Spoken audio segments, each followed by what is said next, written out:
So today I'm getting very flashy with an unbeaten Sphinx strategy that flies up the ladder. Our opponents just can't ever destroy our main creature.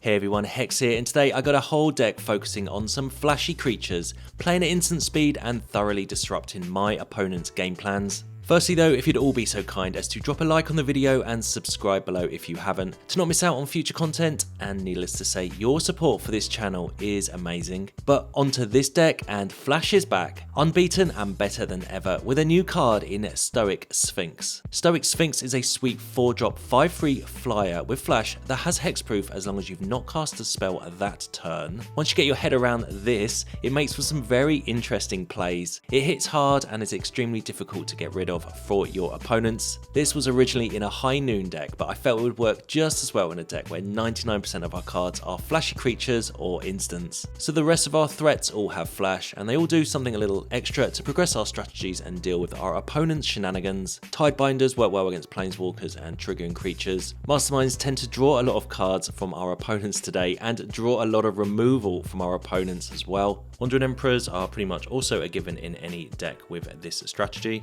I'm running some Kutzil flankers to deal with graveyards or help see out games after board wipes, and I'm running some Wranglers of the Damned. It's from Farm to Junction, it's a 5-drop that makes 2/2 flyers if you don't cast a spell from your hand that turn. There are other options here, but I just wanted to give this one a go, and in testing it really put in a lot of work. Spell-wise, we have the normal Azorius ones in Sunfalls, Get Lost, Marches, and I'm trying Final Showdowns for some instant speed board wipes. Got some card draw today in Deduce, Deluges, and 3 Steps Ahead, which also helps counter spells, and don't forget can make copies of Sphinxes at instant speed too. This is probably my favourite card from Thunder Junction, and it's a blue counter spell which totally blows my mind. I've got 26 lands and that's today's deck. So I really didn't want to lean too hard on the control aspect today. All I want to do is draw some cards, remove some threats, and beat down with some sweet Sphinxes, and that would be enough for me. Alternative wise, as always, there are just way too many to list. Shout out though to Eren and Giada though. It wasn't until editing that I realised that this wasn't in the deck. Add it if you can, also add High Noon as well, as that is also a nice include. But I've got a whole nother deck around that card soon, so I chose to leave it out today. It does work very well if you want to play it here though. Anyway, stay tuned until the end when I will go over the stats for this deck and any thoughts that I may have. But in the meantime, sit back, grab a cuppa, and see how I fare on the ladder with this little brew. Alright then, on the play with a perfectly acceptable hand. I think we'll drop Otawara on turn 1 here to fake that we have a turn 1 play available. But we are going to be looking for our Sphinx at some point. We've got Mastermind this turn, or Deduce, opponent with a Mountain. Fair enough, and play with fire. Okay, could be mono red. In testing, our deck was extremely good against mono red. I didn't put too much life gain in this deck, but we're pretty good at controlling the board. Slickshot Show Off, just as a creature. Well, we can ambush that with our Faerie Mastermind. Definitely block that. Get one of their better creatures off the board, and yeah, we'll just play untap land, and we can either Deduce or the Flanker here. Flanker can gain us a little bit of life, and Scry 2 if we need to. Reckless Impulse for our opponent. So I'm loving this deck. I really like the Stoic Sphinx. The deck originally started out as a High Noon deck, which I was having a lot of fun with, and that works really well with this Sphinx, but then I thought, I've limited myself slightly in the High Noon deck, because I always wanted to play maybe more than one spell a turn, so turned into this, and this is a lot more consistent. Opponent with a couple of synthesizers up there. Experimental synthesizers, not the simulacrum synthesizers, which seem to be all over the ladder for me today. We'll just use our Deduce, draw a card, and yeah, I mean, we're not doing too much here. Pretty slow start for us actually, but we're still on 18 life on turn 5 against mono red, so pretty happy. Although their mono red deck looks a little bit different to the meta decks that you see so often. 3rd synthesizer for our opponent, okay. And another Reckless Impulse. I mean, they are digging for something. They're definitely up to some kind of mono red shenanigans up there. Sure, we can just let's play out the flanker now. I mean, we're not doing anything. We'll just put a little bit of pressure on the board. They've probably got removal in their hand. But let's Gain some life and scry 2 cards. Deluge and Wandering Emperor, both very acceptable cards for us here. I think we'll keep both of those there. And we'll be deluging... Yeah, let's keep it this way round. Deluge next turn to try and find one of our Sphinxes, maybe? Okay, no respect for the flanker as they lightning strike our face. Fair enough. At this point, our Final Showdown is also online. Instant speed, destroy all creatures. Opponent with a Stinger back Terror, okay. 7/7, that gets its power reduced by the amount of cards in your hand. And a show off here. Right. This is fine. They're attacking us with the 1/2. Well, we can ambush that with our land. Yeah, they didn't see the land down there. And we will just take care of the slick shot. So not too bad here. I mean, we can take out this terror with the Emperor here. So I'm not too concerned. We're just biding our time until we can find our Sphinxes. The only problem with this deck is it can be a little bit slow sometimes, but it's pretty powerful, I feel. It's not your typical Azorius control deck. We have a lot of actual creatures in this deck. Although we perform the control game pretty well. As they get in there with their terror, well, it's going to Emperor this. Looks like we might not even need to use our Sunfall. And I'd rather keep the creature on the board. See if Emperor survives as well. They've definitely got something in their hand. Yeah, Lightning Strike on the Emperor, but we'll just take care of their 5/5 here. Gain some more life. Okay, there is a stop here, so they've definitely got more instant speed interaction here. But Emperor down. Not only did that gain us 2 life there, it's actually saving us a lot of damage to our faces. Okay, Get Lost is also a nice way to deal with any of their creatures. But this turn I'm going to want to Deluge if possible. So playing control decks is slightly out of my ballpark really. I'm not really one to do this too often, but I really wanted to try and rank up today. And I found the best of 1 ladder pretty brutal over the last weekend. I was trying a lot of janky decks and it just wasn't working as well as I'd hoped. So felt I needed to play something a little bit more meta, and this is as janky as I can be in a control deck. Opponent is shooting our creature here, but we have our Sunfall or Final Showdown if they get up to any craziness. But I really want to Deluge here, so we'll let them do what they want to do. Okay, they've got something in their hand. Okay, it's Monstrous Rage, fair enough. I think this calls for the first time I've ever played Final Showdown in its instant destroy all creatures. We'll play that. And we're still on 19 life, and there's our Sphinx at last. They have no creatures in hand, so I'm going to want to play this now. Guess I could have deluged first there, but I think holding back a Anchorage and Get Lost is perfectly acceptable. We should win the game with the Sphinx, especially against mono red. We don't need to cast any spells now. We can just wait for them to have no cards in their hand, destroy what they've got, and we can just go get in there with the Sphinx. Deluge here though makes our Sphinx unhexproofable, but they have no cards left, so this is pretty safe. And now we can play a Sphinx control deck where we just destroy what they've got on the board, hit them with the Sphinx, and try not to expose our Sphinx by playing a card. But we might just do that. We do have another flashy creature in our hand in the Wrangler. Not the craziest card in this deck, but could perform a function in this particular game here. It is a 1/4. We'll see. They're getting in there, or they're using their map tokens on their Swift Spear. They have an infantry on top. They've still got a card in their hand. If it's a lightning strike and I expose this Sphinx, it's going to die, but I'm not too concerned with our resources we have available. We have another Deluge, we have a couple of creature lands. So we'll see how this goes, but I'll probably flash in the Wrangler. If they play a spell, I'll counter it and make a copy of the Sphinx. That's something I like to do. So let's go for Wrangler here. Like I said, this does expose the Sphinx, They need exactly Lightning Strike, I would have thought right now. Nope, they don't have it. And we can just get in there with the 5-3. We can also attack with the Wrangler if we wanted to. It's going to make a 2-2 in our end step. And we have another Sphinx. We have a Counterspell. This game should be locked up. We have enough flying damage on the board now to kill them next turn. And they have to do 16 damage to us this turn. Here's the infantry. Just no point countering it. I was thinking about it, but let's not be greedy. Let's not be hasty. They're getting in there with their Swift Spear and their 2-2. Well, we'll just take that. Counter if they do anything, and hit them for 7 next turn. Let's play with fire. Okay, so it wasn't lightning. Well, it wasn't lightning strike at all. But making a copy of the Sphinx is a move that I generally like to do with this deck. Having 2 of these on the battlefield is pretty strong. It's 10 power. I think 3 Steps Ahead might be my favourite card out of Outlaws, and it's a blue card, which blows my mind. Alright then, on the play, we have a Get Lost, we have a couple of Tidebinders. Seems fine.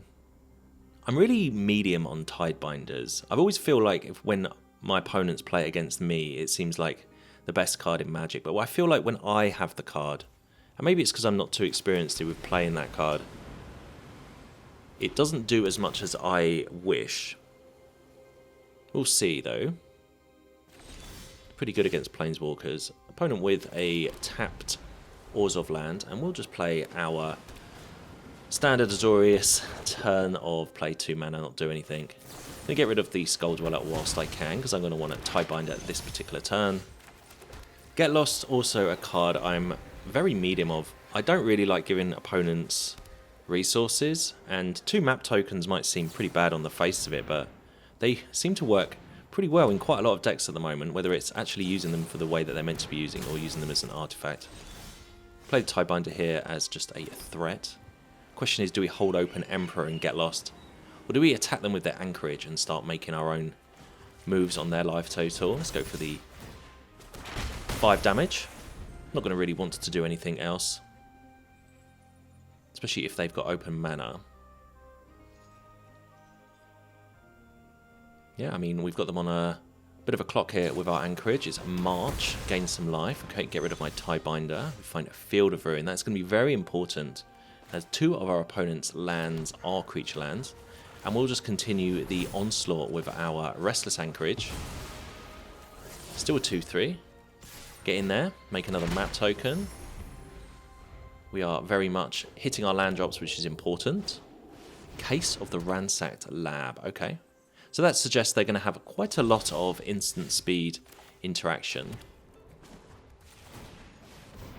But we can keep getting in there. Unfortunately, our Anchorage is still a 2-3. I would love this to be a 3-4 to get it out of cut down range. But they do have a spell, or they have the reduction of their spells from the Case of the Ransacked Lab here. So if they're going for the Anchorage, okay, March of Otherworldly Lights. I mean, sure, we just... Not a problem, I don't think. Just going to get rid of their Case of the Ransacked Lab as well. Out of spite. Don't want them to keep having too much discount on their cards here. We have, like I said, given them 4 map tokens now, but they're not really able to use them too much. Augury, okay. Could do with another creature land. Maybe Mirex can help us get some more damage through. And they don't have any blue mana open, so I think it might be worth just playing the Emperor now. Now, the Emperor could easily die, but I think not having it countered is pretty important for us. We find another land for next turn. There's no point holding open mana if we've got nothing to do. They're not too concerned about that kind of stuff. Void Rend for our opponent. Void Rend, a card I considered putting in this deck, even though it's off color, playing some black cards, but chose against it. And we do have a 2-2, so we can just get in there. Now we have some board presence. They need another removal spell. They have mana, or they have man lands available if they want to use those. Cycling Raffine's Tower. Really want a one of our Sphinxes, even though they die to a lot of our opponent's non-targeted removal spells. Emperor survives. Let's make another 2/2 so we can do maximum damage next turn. And let's get rid of the Anchorage. It's a flyer. It can deal with the Emperor easier than their fortress there. Grab ourselves a Plains. And finally, there is a Sphinx. So we can go on the beatdown plan here. Hit the opponent down to 8. And we have Mirrex available. We can flash out a Sphinx. So even if they have a board wipe. In fact, if they have a board wipe, that's exactly what we want. Because the Sphinx has 5 power. Tidebinder has 3 power. We have enough mana for both of those. Here comes Sunfall. That is absolutely fine by me. Even if we had a counterspell, I would let that go. They only have 1 mana open. We'll play Sphinx. We'll drop a Tidebinder. This should be enough for lethal. And it is with the 8 power of our creatures. Yeah, we get there. Alright then, on the draw. Perfectly keepable hand here. As opponent with a tapped Spara's Headquarters. Okay. Maybe Domain, maybe just Bant. And a Rafine's Tower. Okay, so it looks like we could be up against Domain. We'll play a Mastermind. There's a stick here from the opponent. It could be a Leyline Binding. Okay, I think they probably have got a Binding. And actually, they don't have red mana. So no, that couldn't have been Binding. Let's lay down arms for our opponent. They don't like my Mastermind, it seems. Okay. We just want to hit our 4th mana and we should be good. Up the Beanstalk for our opponent. Okay. Well, I'm going to absolutely get lost there. I say wait for them to really get into this game, as they look like they're missing a land drop themselves, just like us. So we do have 26 in this deck. I sometimes play 27 in these kind of decks, but I felt 26 is fine. We just really want to get to 4 mana, and that's probably where we want to be for as quick as possible, really. And then after that, it's not an issue. We've got Deluge or Sphinx here available. They're holding open mana, so if we're up against control, I only want to play the Sphinx in if I can play 2 on the battlefield at the same time, or if they are tapped out. We'll go for Mirrex, and let's just get an Emperor. Okay, there's a Flanker. Flanker really for graveyard decks. I know Flanker is used as a sideboard card in best of 3 in various decks, but I don't have that option here today, so just playing it ourselves. Up the Beanstalk for our opponent. I'd love them to play another spell here, right here, and allow us to drop a Sphinx. Okay, it's not going to happen. Now, they could have things like Sunfall available, so maybe the Sphinxes aren't so great. Maybe we're looking for a counter spell here. We can just get in there with Mirrex, and we drew a second Mirrex, which is nice, so we can just start beating them down with these. And see if this particular game is going to go our way. Okay, they've got something. They don't like my 1/1. Okay, they have March. Fair enough. But they do only have 1 mana open, and it doesn't look like they have red mana, so I feel confident I can drop a Sphinx here. They do not have Leyline Binding, or if they do, they couldn't cast it for 1 mana. The Sphinx has Hexproof now. And we have our Mirrexes to sink mana into. So yeah, we just attack them with a 5/3 when we can. And say go, and we'll just react to whatever the opponent wants to do.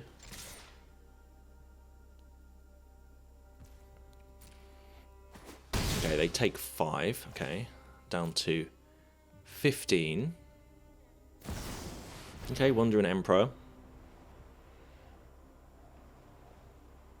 Do they have 1 mana open? This turn we could play another spell. Yeah, I mean, what could they really have? We'll resolve that. Whoa. That was a mistake. I should have waited. Please don't target it. They didn't. They made it 2-2. They could have absolutely... what I needed to play the Emperor there in response to them... Yeah, they made a mistake. I made a mistake. They played the Emperor. They were going to make a 2-2 because they couldn't target my Sphinx, but I played the Emperor too quickly there. I needed to just wait a second. It released the Sphinx from Hexproof for just a fraction of a moment. But my Sphinx survives. They do get lost my Emperor. But yeah, a misplay there, but we get away with it. Wonder if they realised that they could have taken care of my Sphinx there. I will learn that lesson for the future. The only problem with the Sphinx is you are tied down to just playing one spell a turn, or no spells a turn, which is why it's so good with High Noon. It's really good in a High Noon deck. Opponent is putting their, or using their map tokens here to try and boost their 2-2. They do it again. They still have 2 mana open. I'm certain they've got something at instant speed to take care of a creature of mine. Also, attacking with Mirrex tokens might mean that the opponent can play another Emperor and start gaining some life off that. I am wary about Sunfall. I'm also wary about putting too much onto the battlefield. Yeah, I'm not playing a spell this turn. Lesson learned. There's 3 steps ahead, which is fantastic. So we can sink some mana into our map tokens here. And there's a Tidebinder. Is that a card I really, really want? Probably not. And keeping 6 mana open is probably best for us. It means we can counter anything they do and also make a copy of our Sphinx. We get them down to 8. They're not effectively dead next turn, but I definitely want to keep 6 mana open. Okay, opponent has been in the tank for a long time here. They know that this is a big turn. Lay down arms on their own creature. What does that mean? Okay, I mean, there's a play for you. Gaining some life. They're worried about something. They have 5 mana open. I don't think they've played a land for this turn. Up the Beanstalk, okay. So the game goes on longer as they are now on 11 life. But yeah, I mean, these 3 steps ahead should be pretty nice. I really could do with the opponent just tapping out. If they tap out, they're dead. Because we get to drop the other Sphinx. And we go back down to 17 life. This has been a long game. Alright, let's just make a Mirrex token. And it is March for us. And again, I want to make sure I've got 6 mana open for the following turn. I don't think I can kill them now. Deduce.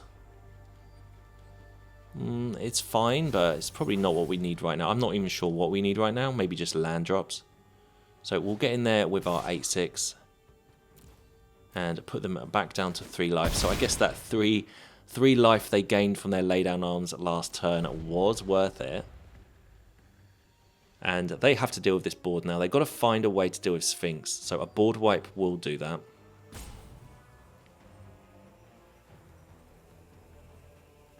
They've been thinking for a long time again.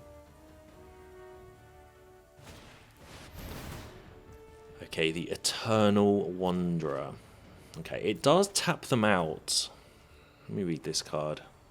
So this doesn't target, so they can deal with my... They can kill my Sphinx here if they -4 it.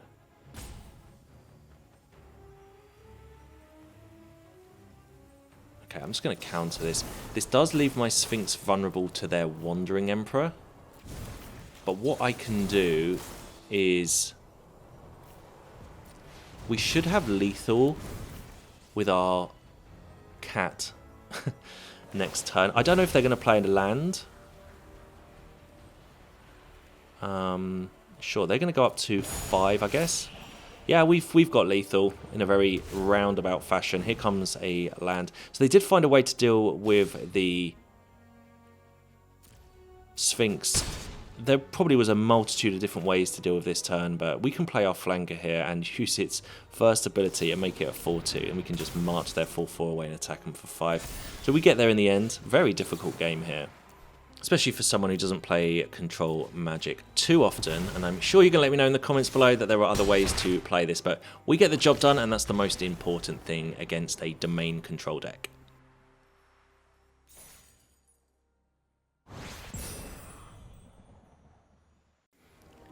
Alright then, on the draw, and our hand is okay. We could do with finding another blue mana pretty quickly. I'm not sure what order I'm going to put these games up on my video, but we've actually gone 5-0 so far, so this will be the last game. I really hope I get to 6. Learned a lot from playing this deck. There's been a lot of plays that I could make, couldn't make. Just understanding what the opponents might have is pretty important as well. We'll play our Mastermind here. Opponent's got something in their hand. They do have 3 mana open. Archdruid's Charm, okay. Let's find a land, Surveil land, and yeah, they are, I guess, ramping away. We now have 3 steps ahead available, so we can just pretty much counter what they do. We have Sunfall as well, so not feeling too bad right now. We'd love to find a Stoic Sphinx to help speed this game along a bit though, because I don't really want to just spend 8 turns attacking with a 2-1. They have Tear Asunder anyway. I mean, that is a 4 mana removal spell for our creature. They have 6 mana now, and it is a Blossoming Tortoise. Okay, well, we will, I guess... I mean, we have 2 options here. We can 3 steps ahead it, or we can Tidebinder it. I'm going to go for the Tidebinder. Get this onto the battlefield. And let's get rid of the Tortoise's abilities. This is now just a 3-3, and we can always block that with our own Tidebinder. We find a Wrangler of the Damned, okay. Our 5 mana flashy creature, no attacks. We are going to sit back. If they want to attack us with their Tortoise, fair enough, we will Tidebinder it. I'm more concerned about like a Smugglers. Opponent with the Gitrog Ravenous Ride. Okay, I mean, that's their deck, it looks like. I actually have never played with this card, but I really want to. So, intrigued to see how our opponent deals with it. I'm going to get lost the Gitrog. They do have a mana open. Okay, Snakeskin Veil. I do want the Gitrog off the battlefield, so I'm just going to play my counter spell here. It means they've used a Snakeskin Veil. Means they've got rid of their creature. I don't know if that was slightly over-aggressive, but I think they were obviously very keen to keep their creature alive. We'll take them down to 13, but we don't have a counterspell available. We still have Sunfall, though. Opponent with another Tortoise. Okay. And map token onto their Tortoise. Makes it a 4-4, Haywire Might on top. They don't like the look of that, so they bin that one. Deciding whether to Sunfall now, or we're just going to wait. I mean, we can always march this Tortoise away. I'm going to just take the damage. I think the Tortoise doesn't have any abilities at the minute, so not too bothered. So we just find a deserted beach. Alright. Alright, this is the turn, isn't it? We have to decide what we want to do here. I think we attack with our Tidebinder, and we're just going to Sunfall. I think this is the best option, the safest option for us. This might be overly aggressive, but we'll get rid of those Tortoises. We have a 4-4 on the battlefield. We have March available as well if they play any crazy creature. I'm worried about like a Smugglers into 2 T-Rexes or something like that. Badlands Revival. Okay, returns the Gitrog and a Loam Speaker. Well, Gitrog does have haste. And they saddle up their Loam Speaker. Fine. Okay, I mean, it is what it is. Are they going to attack with the Gitrog and sack the Loam Speaker? What else does it do? It's just 1 power.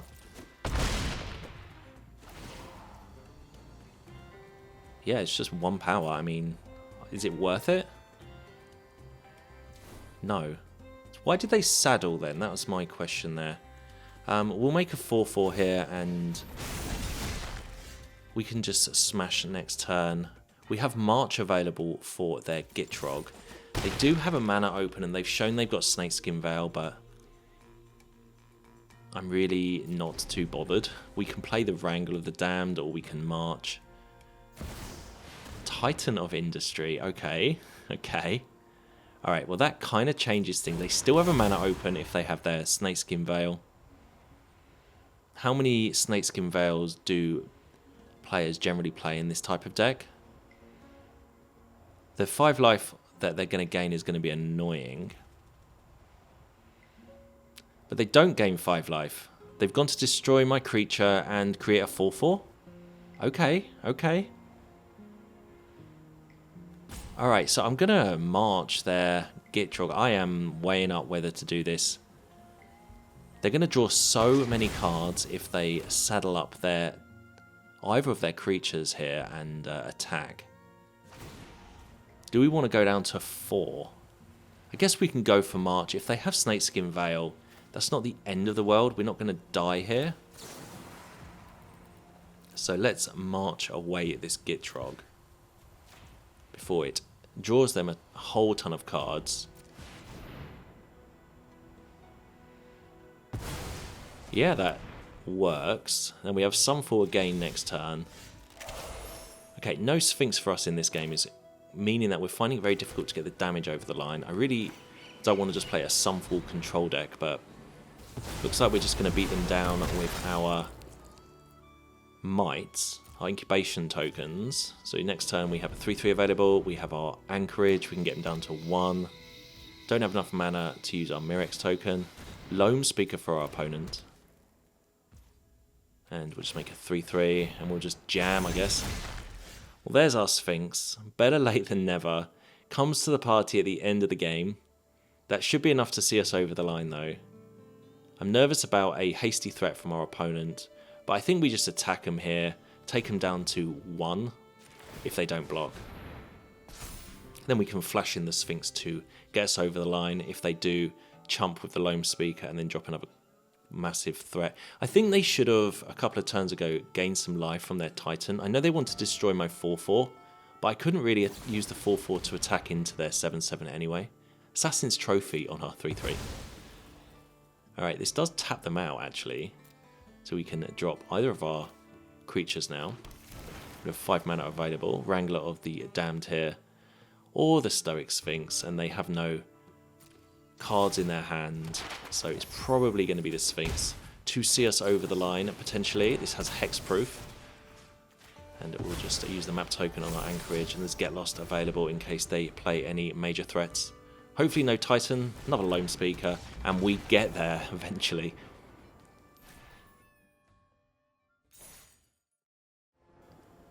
Alright then, on the play, and our hand is actually pretty nice here. Having a Sphinx in it is good. We can play our game accordingly. Final Showdown, nice instant speed way of destroying the board if we ever get there. Okay, tapped Haunted Ridge for our opponent, and we'll play 2 lands, say go, looking to play the Mastermind. Opponent with a Harvester. Sure. Alright, well, let's just go for Mastermind here. Oh, another Mastermind is nice as well. So we could March the Harvester if we felt too threatened, but I'm not bothered. If they want to use their Harvester on my Mastermind, fair enough. Okay, another Harvester. Alright, well, this time I am going to March this first one. I don't want a second one on the battlefield. I don't want 2 of them there. Yeah, that's a sorcery, so they needed to have done that pre-Harvester. They make a second blood token. And they say go. Missed a land drop. Okay, well, that is slightly annoying. We can use Final Showdown if we really wanted to make the Harvester lose its abilities. It's a sneaky little play there. They have a couple of blood tokens, which is pretty annoying, but really want to find a land at our end. Mephitic Draft. Okay, they draw a card. I should have played the other Mastermind. I didn't know what that card does. I should have read it. You draw a card. It's on the last line. Fair enough. We'll play our Mastermind here. We would have got a second card had we just played that in response to them playing that card. But if they're just trying to draw cards, these two Masterminds on the battlefield is going to be pretty strong. We'll get in there and take the opponent down to 11. Just want another land. Just want another land for our Deluge or our Sphinx. And we should be good. But we are playing against Rakdos, and we know that they have a lot of removal. Fanatical Offering is going to make them draw more cards. Well, our Masterminds are going to draw us 2 cards as well. I think they need to Harvester one of my Masterminds. We finally find our 4th mana. This is the perfect opponent for 2 Masterminds. They're just getting in there. Okay, I mean, sure. Fortunately, we have nothing we can particularly do. We can get in there with our Anchorage if we wanted to, take them down to 4. Or we can just play our Sphinx. They have 1 mana open. Let's just pass the turn. I mean, we're under no pressure here. Get rid of a Wrangler. Could have played the Sphinx, but might want a Deluge. Yeah, they just scoop it up. What a strange game there against a Rakdos sack deck. Okay, so let's check the stats for this deck over on untapped.gg, and as you can see, this deck today, my flashy creature deck here, went 6-0. Nothing really much more to add here, except for the fact that in testing, I also was pretty much unbeaten, especially against mono red.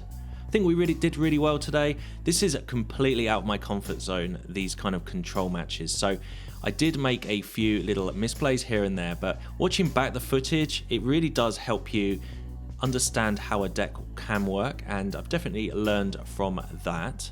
Alternative wise, I think I've put them in the sideboard here. Eren and Giada would have been a nice include. It does allow you to look at the top card of your library anytime to cast cards with flash. I've got no idea why I didn't put this in originally. I had played flashy decks before, and this is certainly a 3 of in the 3 mana slot. I'd probably take out the Wrangler of the Damned. It's quite expensive.